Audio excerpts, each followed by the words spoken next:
Eu vou puxando algumas discussões e qualquer um sinta-se à vontade para estar contribuindo, estar participando. Principalmente assim, o professor Valdinei, que é uma pessoa que tem um estudo muito próximo também ao que eu venho estudando na questão da narrativa, né? E fique à vontade, Valdinei, para fazer qualquer complementação, até mesmo correção também de alguma coisa que eu, né, posso me equivocar. E os demais colegas do mesmo jeito. E uma coisa que, assim, eu vou falar algumas coisas que vejo de interessante em relação ao Paul Ricoeur, que talvez algumas pessoas tenham dificuldade de entender Paul Ricoeur, porque quando pega um livro do Paul Ricoeur, ele não apresenta só as observações dele, as ideias dele. Ele sempre parte de um diálogo, né? E ele faz um diálogo com outros teóricos, seja Freud, seja Hegel, seja Kant, e por aí vai, como ele também dialoga com as outras obras dele. Então, quando você pega uma obra dele, não tem como você falar especificamente daquela obra. Você tem que, de certa forma, ter paciência de saber e reconhecer que algumas coisas você não vai entender porque ele já discutiu isso em algum outro momento e que você vai ter que retomar essa leitura anteriormente, né? E eu acho muito interessante esse projeto filosófico do Ricoeur, desse diálogo constante, né, com os outros interlocutores e com as próprias ideias que ele já vem construindo anteriormente, ele vai aprofundando. Quando a gente vai tratar, por exemplo, a questão da narrativa, né, que é uma coisa muito ampla e muito complexa em Ricoeur, e me perdoe pela ousadia de afirmar, né, afirmar não, pelo menos de sugerir uma afirmação, de que quando você pega a metáfora viva, tempo e narrativa 1, 2 e 3, o si mesmo como o outro, e o que a gente leu, memória, história e esquecimento, poxa, só isso já te dá uma amplitude de um universo de possibilidades incríveis, né? E, na minha humilde colocação, eu até aquele projeto que sempre ele menciona nas entrevistas e na escrita dele, é aquele projeto que ele desenvolve de uma hermenêutica de si, ela é contemplada nesses livros, né? Porque o Ricoeur, ele não quer que nós desenvolvemos apenas meramente, digamos assim, uma espécie de apenas intelecto. Ele quer que a tua inteligência, que aquilo que ele está despertando em você, produza sentido, e ao produzir sentido, né, produza um efeito, e que esse efeito seja um efeito ético, né? Por isso que Ricoeur tem tanto diálogo, por exemplo, com a literatura, né? Porque até dialogando com meu querido professor e orientador de pós-doutorado, professor Vanderlei, né? Ele, tipo, a gente pode se perguntar, por que ler obras literárias? Aí muita gente pode pensar, não, só para ler historinha boba, para aprender isso, não. As obras literárias, elas produzem uma ética, né? E isso é uma coisa interessante que o próprio Paul Ricoeur, ele vai o tempo todo evidenciando isso. Inclusive, ele coloca em um dos livros dele, né, no Si Mesmo como Outro, exatamente isso, que não existe, por exemplo, uma obra literária sem ética, né? Ou seja, se uma obra literária, toda obra literária tem uma ética, então toda escrita, toda ação humana também produz ou reproduz uma ética, né? Então, é interessante esse diálogo constante que o Ricoeur faz. Então, e aí eu vou ter que fazer, como eu disse para vocês, alguns diálogos com outras obras dele para não entrar só diretamente no texto, porque vai ficar muito, como é que eu posso dizer, muito fragmentada a minha fala, né? Então, eu vou estar dialogando com o texto do volume 3, Tempo e Narrativa, eu vou também dialogar com o sujeito, ou si mesmo como o outro, como também a própria questão também ser e essência em Aristóteles e também a poética de Aristóteles, ou seja, um conjunto de coisas para falar de uma pequena passagem, né, do Ricoeur. E aí eu começo introduzindo que quando se fala a questão do leitor, que o Ricoeur tanto trabalha, ele anteriormente ele está despertando na gente uma espécie de inquietação do eu, né? Que inquietação é esse do eu? Quando você começa a ler o si mesmo como o outro, você se depara com uma coisa extraordinária, né? Porque, a rigor, né, a gente aprendeu lá na educação básica, na quinta série, que existe o eu, o tu e o ele, né? E se você estuda em outras línguas, é do mesmo jeito. Eu, tu e o ele. Só que tem uma característica em todas as línguas. O ele tanto pode ser pessoa, como pode ser o quê? Uma coisa. Ou seja, o ele está sempre, no nosso diálogo, ele sempre é secundarizado. É por isso que quando se fala, por exemplo, que 64 mil pessoas morreram de Covid-19 no Brasil, se lamenta. Mas o teu lamento é um lamento distante, porque é um ele que você está lamentando, né? Não é alguém, não é um eu e nem é um tu, ou seja, não é um tu próximo e nem é você. Por isso que não lamento, o teu lamento não é tão profundo. E se fosse alguém próximo a você, por exemplo, no nosso caso agora, o nosso querido amigo Ribeiro, né, que padeceu da doença, ou seja, ele é um tu que a gente sente minimamente alguma coisa, né? Algum pouco de alteridade. Mas se fosse apenas os números dos 64 mil, seria um ele distante, né? Então ele provoca muito isso, o Riquet, porque é como ele diz, que essa questão da inquietação do eu é para a gente perceber que existe o eu, o tu, e que o mais importante entre eu e o tu é o ele. Porque é o ele que nos promove, é o ele que nós somos dependentes, né? Ou seja, a gente secundariza o ele, mas o ele é que tem mais importância. E nessa relação eu, tu e ele, o menos importante é o eu. Porque o eu é muito movido pelo ego, pela individualidade. E ninguém se sustenta sozinho, né? E o interessante é que Riquet faz isso até nos próprios textos dele. Quando ele dialoga com outros autores, quando ele dialoga com as próprias obras, ele está mostrando exatamente a importância de quê? Do ele, né? Das ideias que já foram trabalhadas por outros autores, ou seja, e sempre dando uma relevância maior ao ele, né? Então, essa questão da alteridade de Riquet é muito forte. E dentro de uma outra coisa, que é aí onde está, que é espetacular você pensar dessa maneira, porque a gente sempre fala do tempo, né? Só que a gente sempre confunde o tempo entre o tempo cronológico, né? E um outro tipo de tempo que a gente não consegue definir, mas a gente acaba simplificando o tempo simplesmente a questão do relógio, o tempo cronológico.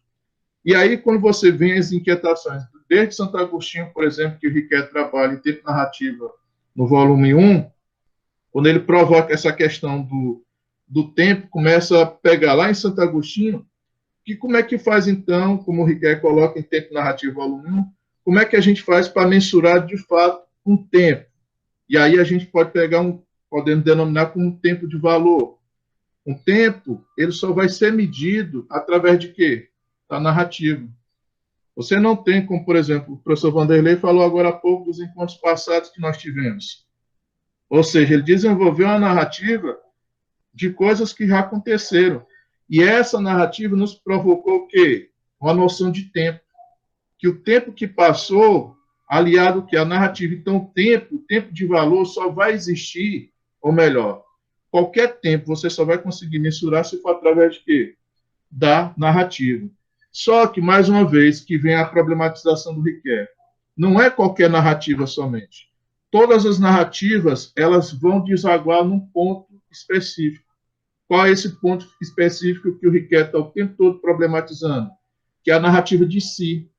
Ou seja, você tem que produzir uma narrativa de si, uma narrativa que produza sentido, né? E que nessa produção de sentido seja algo que te forme, digamos assim, né? Que te acrescente algo. Algo tipo a tua própria identidade também.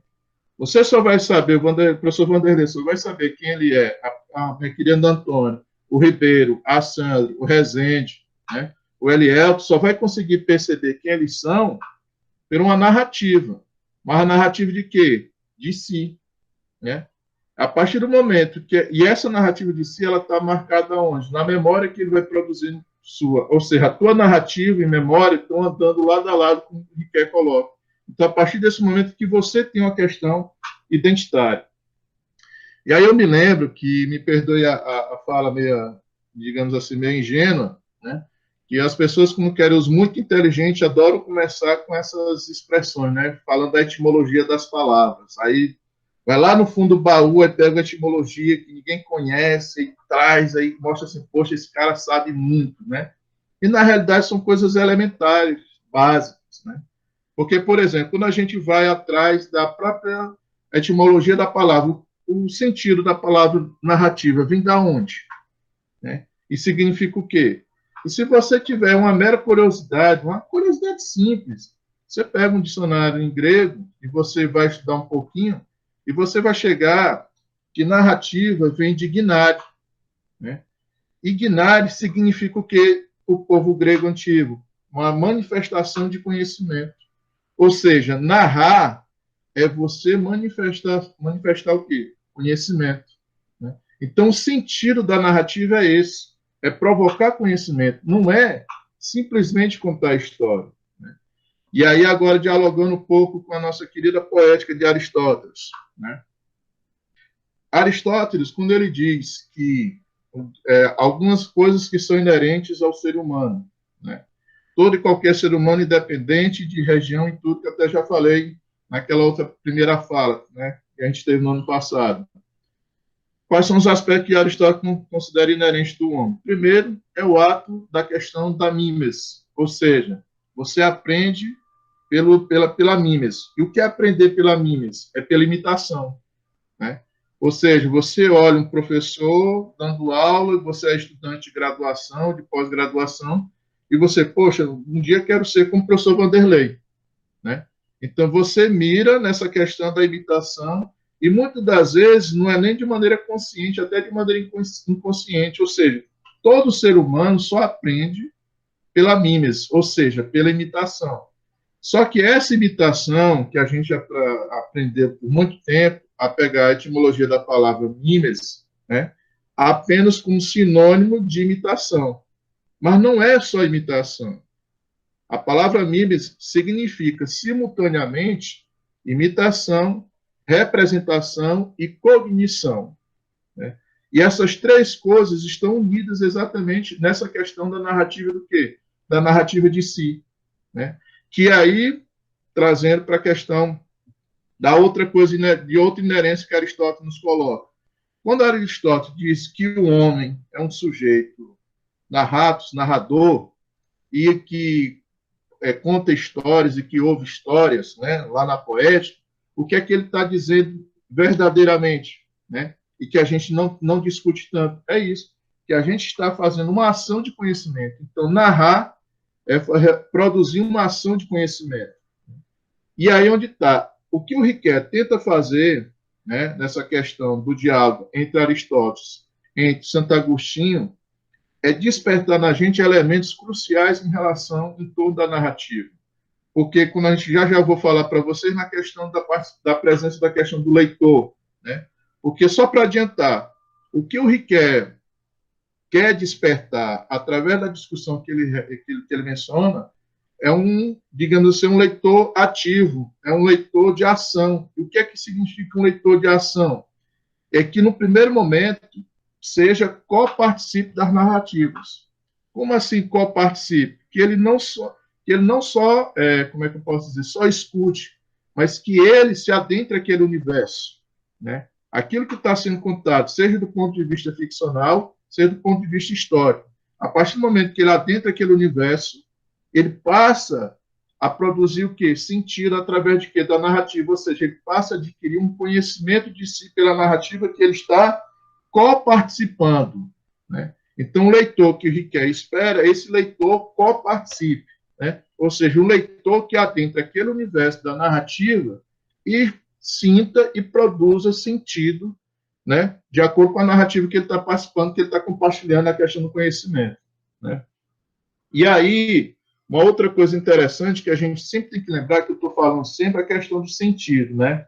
E a gente, às vezes, é muito, pode-se dizer, meio ingênuo, quando a gente se coloca na questão que quando o Riquet fala de sentido, e às vezes ele utiliza a expressão semântica também nos textos dele, qual é o nosso sentido? A gente acha que a semântica que o Riquet está trabalhando no material dele é uma semântica que a gente diz simplesmente significado de uma palavra, e não é isso. E aí, de novo, por que não é isso? Porque o leitor que ele quer coparticipe da narrativa é um leitor que obrigatoriamente produza e perceba o sentido e desloque esse sentido, digamos assim, mais comum, mais pragmático que você dá às coisas. Que é um exemplo disso, o próprio título dele do livro A Metáfora Viva, que a gente vai discutir em outros encontros, né? A Metáfora Viva. Lá em Metáfora Viva, ele fala uma coisa extraordinária, que ele fala que o que significa a metáfora? Para ele, o significado de uma palavra é a identidade daquela palavra. E o que é que a metáfora faz? Ela desloca essa identidade. Ou seja, ela potencializa, a metáfora potencializa aquela palavra. Por isso que se chama metáfora viva, né? Ou seja, quando ele fala a questão semântica, quando vocês verem no texto de Riquet em algum momento, lembre-se disso. Não é naquele sentido pragmático, e apenas palavra e significado. Não, é uma ampliação. E quem que vai ser responsável por essa ampliação? É você, como leitor, co-participe daquela narrativa que desperta para novo conhecimento e produz o quê? Como eu falei no início, uma hermenêutica de si. Esse é o projeto que temos em Paul Ricoeur. Lá em Metáfora Viva, tempo e narrativo nos 3 volumes, o Si Mesmo como o Outro, e também História, Memória e Esquecimento. Né? E uma outra coisa que até o professor Vanderlei uma vez, né, e aqui eu trago essa expressão do professor Vanderlei que tem no livro dele, o que o Ricoeur produz em nós, e de muito bom agrado, é uma crise do sujeito. Né? Por que ele quer provocar em nós essa crise do sujeito? É para que a gente perceba, através das tensões hermenêuticas e também da interação linguística, né, as marcas das subjetividades, das narrativas que são construídas. Né? Aí você pergunta, bom, não entendi direito, não. Aí onde está? Para você ser um leitor no formato como Paul Ricoeur almeja, você tem que ser co-participe, você tem que ter ação, você tem que ter atitude. E você tem que ter a percepção que a semântica que o Ricoeur trabalha é algo bem mais amplo do que o sentido que a gente corriqueiramente a gente associa. Né? E o que é que ele visa com isso? O Ricoeur é provocar, produzir uma hermenêutica de si. Só que essa hermenêutica de si a gente pode colocar como um dos elementos dessa hermenêutica de si, como o professor Vanderlei colocou no seu livro, é provocar uma crise do sujeito. Né? Por que provocar uma crise do sujeito? É que a partir do momento em que você pegue essas tensões hermenêuticas, né, que Ricoeur trabalha, junto com essa interatividade comunicativa através da linguagem que nós temos, provocar em nós, né, sacudir em nós e despertar para que a gente perceba o quê? Quais são as marcas da subjetividade destas narrativas que nós construímos, que nós participamos e que nós narramos. Né? Espero que tenha ficado mais claro agora para vocês. Né? Como eu disse para vocês, não tem como eu tratar especificamente só do texto, porque eu tenho que estar fazendo esse percurso que o Ricoeur faz, né? Esse diálogo com autores e outros textos dele. Né? E aí é interessante a gente lembrar também, né, que geralmente a gente sempre associou sempre a questão da narrativa, sempre a questão da literatura ou a questão da história. Né? E aí onde está? Você nunca, digamos assim, ampliou essa discussão da narrativa. Quando a gente diz, não eu, lógico, quando Aristóteles, lá na Poética, ele diz que nós somos que narrar é algo inerente a nós, é porque nós não só participamos de narrativas, como também produzimos narrativas. E essas nossas narrativas, elas são ficcionais e reais, digamos assim, né? Pegando aqui um termo grosseiro de realidade. Né? Aí você pergunta, como assim? O tempo todo nós estamos narrando. Né? Quando o meu amigo Paulo anunciou que vai ter que se ausentar por conta da festa de 90 anos, né, gloriosa da mãe dele, ele produziu uma narrativa. Mas ele, na cabeça dele, está produzindo uma narrativa fictícia, porque ainda não aconteceu o momento. Né? Então, ele está produzindo, enquanto não acontecer, ele está produzindo uma narrativa ficcional. Então, nós estamos o tempo todo diluídos dentro das narrativas. E não só, a narrativa não está presente só na literatura e na história, como a gente, né, aprendeu.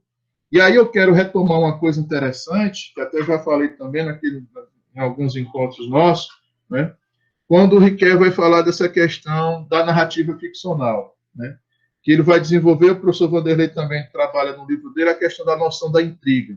Né? Aí a gente aprendeu, você pega lá em tempo narrativo aluno 1, você vai ver lá que narrativa da intriga, o que é que ele faz? Ele junta Primeiro, o que vem a ser intriga, né? A intriga, pessoal, quando você dialoga com um livro, si mesmo como outro, você vai entender melhor o que é a intriga, né?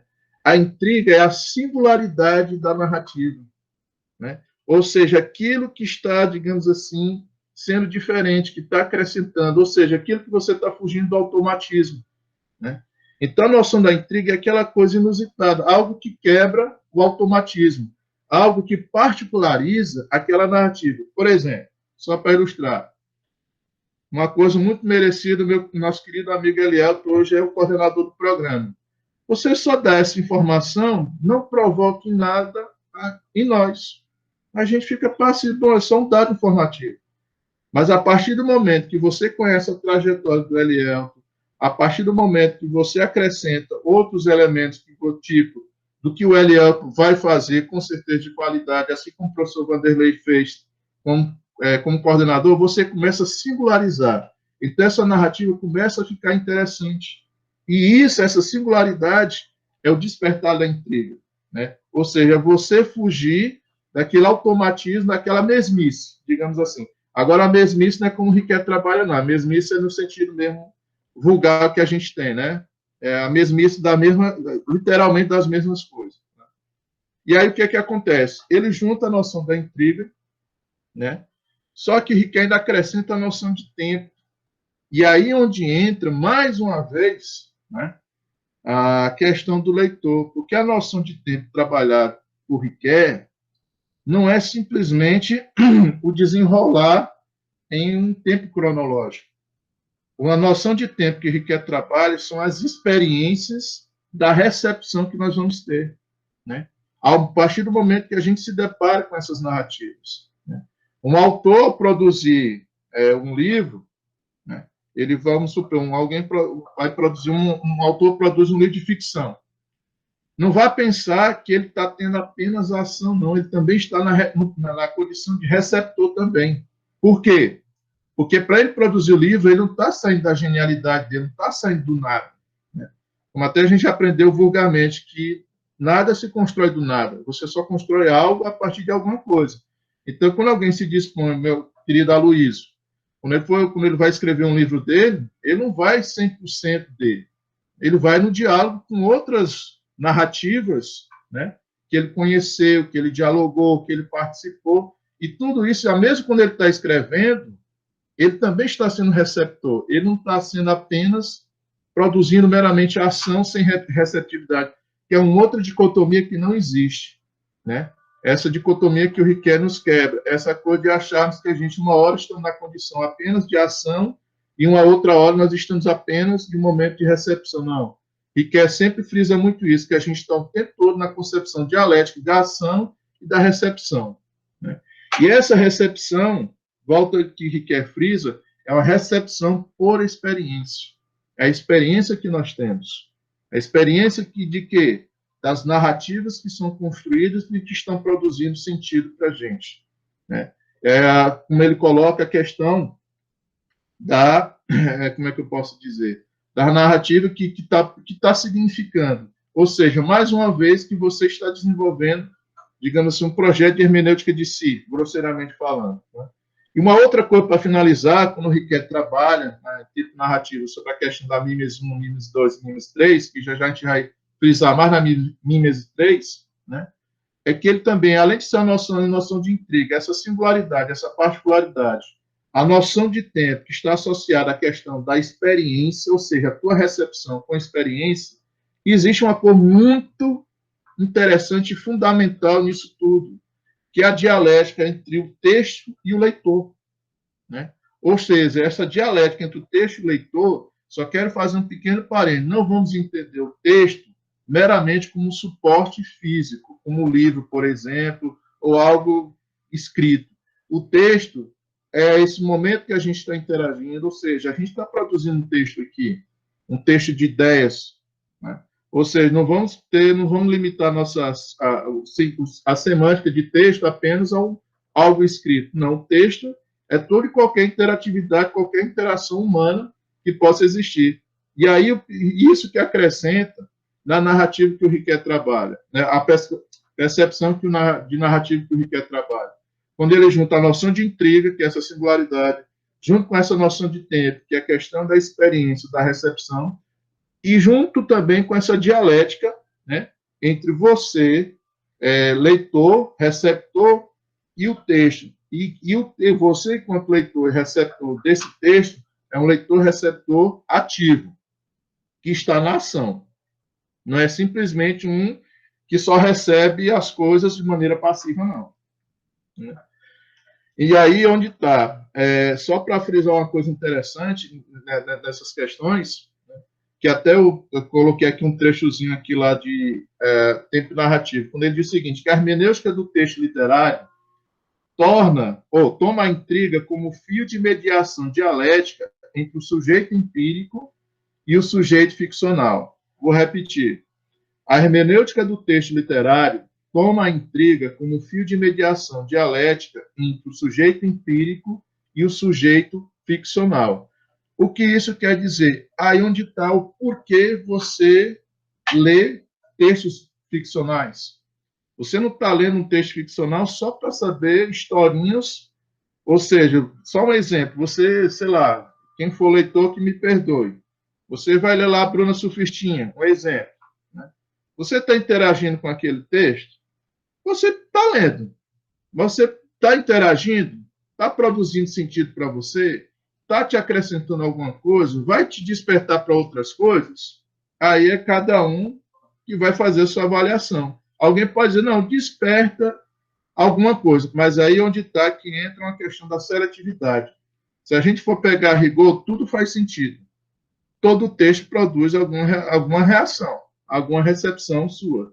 Mas a qualidade dessa receptividade é que faz a diferença. Você pegar, como por exemplo, ele ilustra O Homem Sem Qualidade, do Múcio, quando ele trabalha o si mesmo como outro requer, e quando ele também dialoga com a obra do Proust, né, que todo mundo fala e 99,99% não leram, né? Quando ele está dialogando com isso aí que está, quando você lê Proust, você pode passar 5 anos para ler os 7 tomos. Mas quando você disser assim, poxa, terminou de ler, a tua visão, a tua percepção de realidade é totalmente diferente se tu tivesse pegado durante 5 anos para ler livros do nível de Bruna Surfistinha, Maite Proença e por aí vai. Né? Faz uma grande diferença você pegar, por exemplo, um livro do professor Eliel para ler, né? E pegar um livro de um, sei lá, de um Paulo Coelho da vida. Faz uma enorme diferença. Por quê? Porque o livro do professor Eliel provoca em você uma ampliação, né? De percepção, uma ampliação, friso, semântico, né? Ou seja, você amplia os teus horizontes. Né? E isso não é só retórica. Por que não é retórica? Porque é algo que faz sentido. Porque a gente aprendeu por muito tempo a retórica apenas como um recurso da linguagem. Né? E, de certa forma, quando você vê aqueles pavão da área jurídica, me perdoe, Ricardo, né? Mas quando você vê os pavão da área jurídica, né? Se exaltando, se exibindo, falando um monte de coisa, né? Engana o texto. Porque quem souber minimamente de uma mitologia ou a etimologia de algumas palavras, pega tudinho, né, na ignorância, né, boa parte deles. Então, a retórica acaba utilizando isso, apenas aquele floreio sem sentido.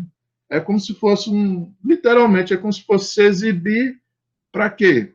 Aí, mais uma vez, voltando àquela problemática do eu que o Riquet coloca, né? Entre o eu, tu e o ele, você, quando evidencia demais o eu, né? Ou seja, você enfatiza demais o teu ego, você não está produzindo nada. Você não está produzindo sentido. Você está apenas alimentando uma imagem, sei lá, superficial, não é nem fictícia, é superficial mesmo de si. Né? Uma imagem que não corresponde. E aí eu quero só lembrar agora para a gente, né, a questão que é interessante dentro da narrativa, que é a questão da identidade narrativa. Porque não tem como você trabalhar com narração. Primeira coisa, que parece até uma coisa óbvia depois que a gente fala, mas surpreende muita gente. No programa de pós-graduação em letras, eu estou com a disciplina de literatura, cinema e sociedade. E o cinema, né, o que é que o cinema é? O cinema é uma narrativa. Se é uma narrativa, obrigatoriamente, todo e qualquer filme tem que ter a figura do narrador, né? E as pessoas se surpreendem, professor, todo filme tem um narrador? Mas é óbvio. Se você está desenvolvendo a narrativa, é óbvio que tem que ter a presença de quem? De um narrador, né? Só que aí o espanto geral é porque as pessoas concebem a ideia equivocada de que se pode produzir narrativa sem a presença do narrador. Isso não existe, né? Toda narrativa obrigatoriamente tem que ter a presença do narrador. E aí onde é que eu quero chegar e onde o Porriquet trabalha nessa questão também. E quando você vai falar da identidade da narrativa, um elemento que você não pode deixar de lado é a perspectiva deste narrador, né? Por exemplo, eu, neste momento, estou produzindo uma narrativa com vocês. Estou fazendo uma ação de conhecimento, uma experienciação de conhecimento, uma interatividade, né, de conhecimento. Eu, como narrador, não estou desprovido de uma perspectiva enquanto narrador. Eu estou assumindo uma determinada posição. Então, você assumir uma determinada posição, o narrador é inerente a ele. Ele não tem como simplesmente descrever os fatos, né? Me lembro que uma vez eu estive conversando com meu amigo Vanderlei, que a gente ficou um pouco tratando disso, da questão da narração e da descrição, né? Você não tem como descrever sem elementos da narrativa. E do mesmo jeito, você não tem como narrar sem ter alguns elementos da descrição, né? O que vai fazer naquela coisa da área de letras, aquela coisa dos gêneros, dos tipos, melhor dizendo, tipos de texto, dissertativo, narrativo e descritivo, é só questão meramente didática e, digamos assim, de hegemonia, né? Ou que você está mais narrando que descrevendo, por isso você caracteriza aquele texto como narrativo. E se você está mais descrevendo que narrando, então você é mais descritivo. Mas, na realidade, não tem como você separar, né, a rigor esses três elementos. E quando você narra, você está expondo ideias. Se você está expondo ideias, você está dissertando. Se você está dissertando, em algum momento você está ilustrando. Se você está ilustrando, você está descrevendo, né? Ou seja, isso está muito imbricado. E isso, volto a frisar o ponto anterior, que na questão do narrador, uma coisa que a gente nunca leva em conta quando vai se falar da presença sempre desse narrador, a gente não problematiza essa questão da identidade, né, da narrativa, e dentro dessa identidade da narrativa, um dos pontos que Riquet coloca é exatamente isso, que o narrador é responsável por uma perspectiva dentro daquela narrativa. Por isso que eu posso ler o mesmo texto, o Ribeiro lê o mesmo texto, e a maneira como eu vou contar vai ser diferente do Ribeiro. Não é porque eu vou utilizar determinadas palavras diferentes dele, porque eu vou mudar a perspectiva minha dele. E o que é que vai singularizar a questão da perspectiva minha dele? Aí volta aquele ponto inicial da intriga. Porque a minha experiência no tempo, a minha experiência de recepção, a minha singularidade na intriga é diferente da do Ribeiro, que é diferente da Antônia, da Uzeli e por aí vai, né? Ou seja, está tudo muito dialogando esses elementos. E aí, quando se trata a questão da identidade da narrativa, que nós, enquanto receptores, enquanto leitores, temos que ficar atento a ela, observar isso, né? Então, quando você coloca, por exemplo, para ilustrar uma coisa que lá em si mesmo, como o outro, o Riquet aborda quando ele vai tratar a questão da identidade da narrativa. Pessoal, até as personagens, elas têm uma identidade, né? Se você pegar uma obra literária, para a gente não ficar ampliar demais o tempo, tomar muito tempo de vocês nessa abordagem, quando você pega uma obra literária para ler, primeira coisa, uma coisa que existe em toda obra literária, se ela for uma obra de qualidade. Uma obra literária, como sempre costumo dizer, ela nunca diz nada, ela sempre sugere. Toda obra que dizer alguma coisa é uma péssima obra, não é uma obra literária de qualidade. Então, toda grande obra literária, ela vai sempre sugerir. E por que ela vai sugerir? Aí é onde entra a questão interessante. Então, o que é que acontece? Quando a gente pega uma obra literária, por que uma obra literária ela sugere e ela não diz? Porque uma obra literária que ela sugere, ela garante aos personagens da narrativa autonomia, né? E essa autonomia ela é garantida que nem sequer o autor ele tem como interferir na narrativa. Porque se ele faz uma interferência grotesca nessa narrativa, ou seja, se ele quebra a autonomia da personagem, ele mata uma coisa que, de novo, voltando para a poética de Aristóteles, que Aristóteles formulou que é a questão da verossimilhança. Né? Então, o que vai garantir a autonomia de uma personagem é a verossimilhança.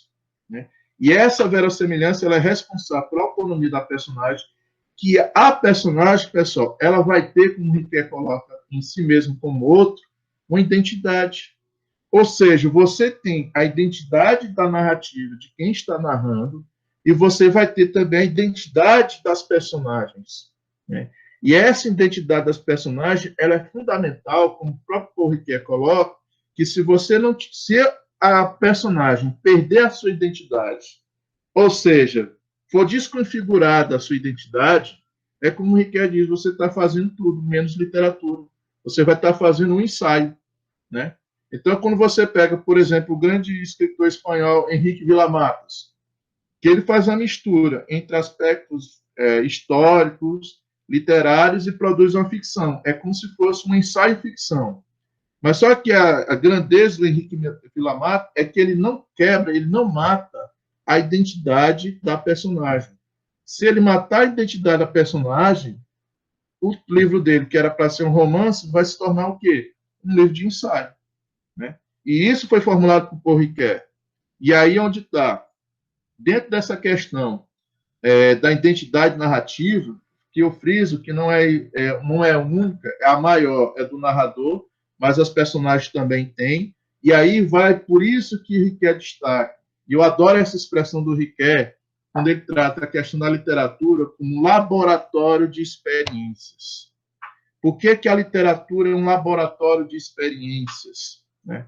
Exatamente por conta dessa, digamos assim, dessa identidade das personagens, que um personagem, ao ter a sua identidade, ela também vai ter o quê? A sua perspectiva, aquilo que eu falei quando eu citei de maneira ilustrativa, eu, Ribeiro, né?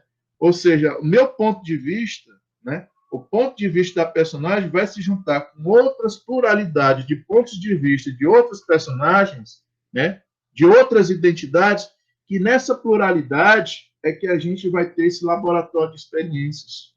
Né? E isso vai o quê? Despertando você mais ainda, digamos assim, a tua percepção de mundo, a tua percepção de realidade.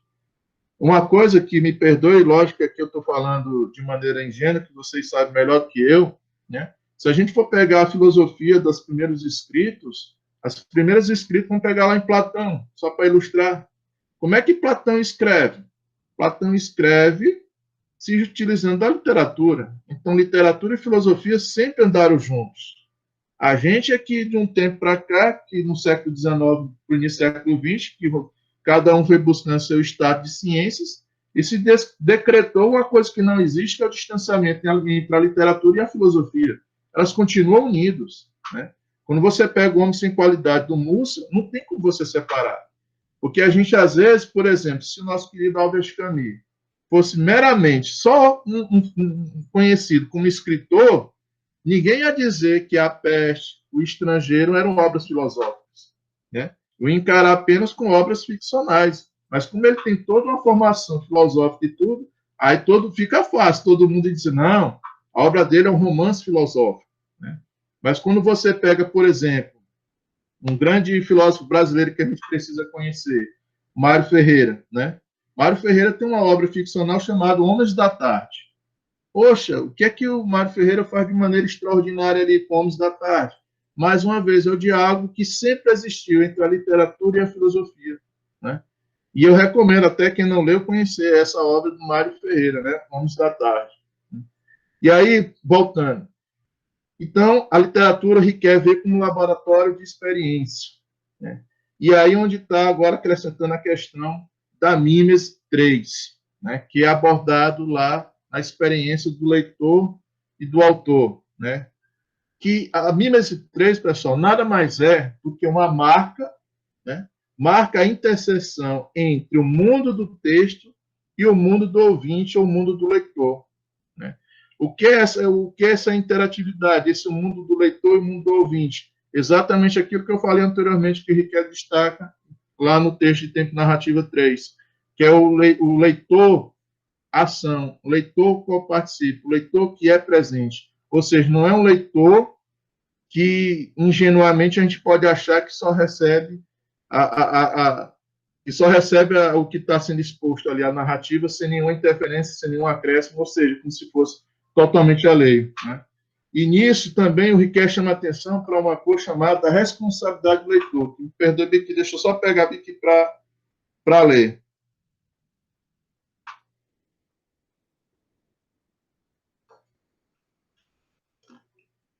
Isso.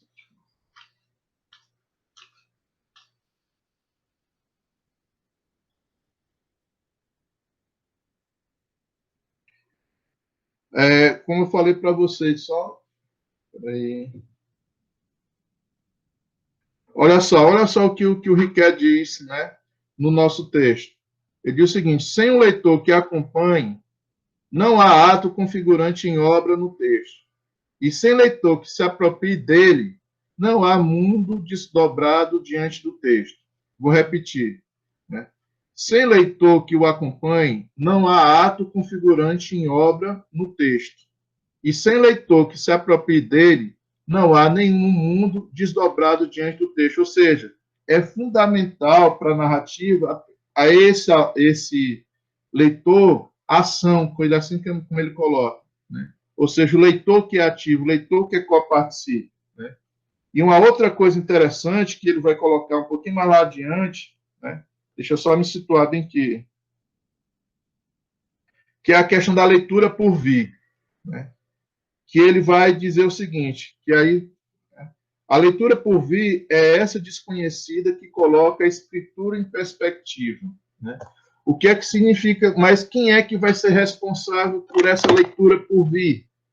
É obrigatoriamente esse leitor ação. Né? Porque esse leitor ação, ele vai expandir as suas perspectivas e vai em busca de outras perspectivas. Por isso que, mais uma vez, reforça o que o Riquet coloca, né, como a questão do leitor enquanto sujeito co-participa o leitor que, digamos assim, que amplia os horizontes de leitura. Né? E aí, para finalizar, com duas passagens, para a gente abrir mais para as discussões, né, que o nosso querido Riquet vai trabalhar com Gadamer e principalmente com Eiser na questão da teoria do efeito. Né? Ele trabalha aqui nessa parte com as testes da recepção. E a gente aprendeu uma coisa muito, como é que eu posso dizer, muito fraca, para ser mais exato, quando a gente estuda estética da recepção, que a gente só olha para o leitor como aquele de maneira quantitativa, como aquele, sei lá, como uma mera composição entre autor, obra e leitor. Né? A gente não estuda, dentro da recepção desse leitor, os efeitos que provocam. E aí, um dos efeitos, que isso é a parte que eu adorei, né? Que mais uma vez Riquet dialoga com Aristóteles, quando ele vai falar, por exemplo, a questão do efeito, na questão da cartazes. Né? E aí eu vou ler mais um trechozinho aqui. Cartaz designa, em primeiro lugar, o efeito mais moral que estético da obra. A obra propõe novas avaliações, normas inéditas que chocam ou abalam os costumes correntes. O leitor a se identificar com o herói e se deixar guiar pelo narrador digno de confiança ou não. Mas a cartaz, essa parte que é muito interessante, só tem esse efeito moral por exibir, primeiramente, a capacidade de clarificação de exame, de instrução exercida pela obra através do distanciamento com relação aos nossos próprios afetos. Ou seja, é você se deslocar da tua maneira de ser.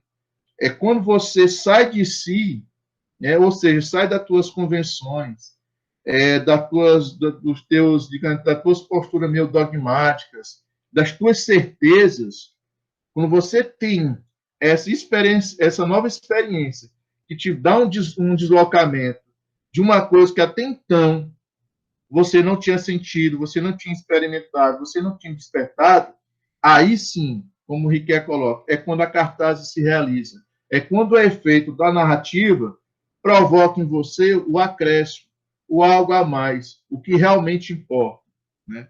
E mais adiante, né, e aí eu vou finalizar minha fala, né, quando ele diz o seguinte, finalmente essa capacidade de alegorização ligada a cartaz que faz da aplicação literária a réplica mais aproximada da apreensão anabolizante do passado, na dialética do vir, a vir e da dúvida, né?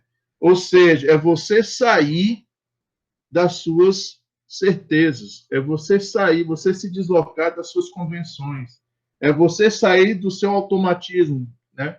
E é isso que a narrativa, ou melhor, a hermenêutica de Cid requer nessas obras que eu falei para vocês, né? A metáfora viva, tempo narrativo 1, 2 e 3, e também o si mesmo como o outro, memória, história, esquecimento, ele provoca, né? É uma narrativa de si que é para você sair desse seu centramento e ampliar, de você sair da tua condição passiva, de, por exemplo, desconsiderar o ele, achar que o mais importante é o eu. Não é o eu que é importante, é o ele. Nós só chegamos até aqui porque sempre existiu o ele. Não foi só nós. Muitas das vezes, nós somos até os responsáveis por não, por exemplo, o eles, né, despertar, promover, proporcionar coisa para a gente e o nosso eu não corresponder, né? Por exemplo, pegando um exemplo aqui, meu querido orientador de pós-doutorado, Vanderlei, né? Vanderlei está me dando todas as condições de tudo, de aprendizagem, de produção e tudo. Mas, ou seja, é ele que é responsável. E eu, se eu conseguir lograr êxito, eu apenas correspondi ao que ele me proporcionou, né? Só que nesse nosso discurso, digamos assim, que a gente tem essa mania muito binária das coisas, a gente não enxerga o ele, a gente só enxerga o eu e, no máximo, o tu. Mas é um tu que tem que ser próximo, não pode ser um tu distante, não, né? Ou seja, tem que ser um tu, tipo um pai, uma mãe, um irmão, um filho, né? Porque a partir do momento que for só um amigo, já vai saindo até da condição do tu e vai entrando na condição do quê? Do ele. Então, o que o Riquet faz é isso, através da narrativa, que a gente amplia nossos horizontes a partir de uma hermenêutica de si, que a partir dessas narrativas no texto que a gente foi destacado para hoje em relação ao leitor, que sejamos leitores ativos, e nesses leitores ativos, que a gente saia dessa condição, digamos assim, ilusória, podemos até dizer ilusória de certeza, e que a gente vá em busca de diversas cartazes, e que a gente não tenha medo das cartazes, de experienciar outras coisas, de ampliar os nossos horizontes de perspectivas, né? Seja através das narrativas literárias, seja através da narrativa histórica ou das nossas narrativas individuais, né? E aí eu encerro a minha pequena contribuição dos textos de hoje, né, por aqui.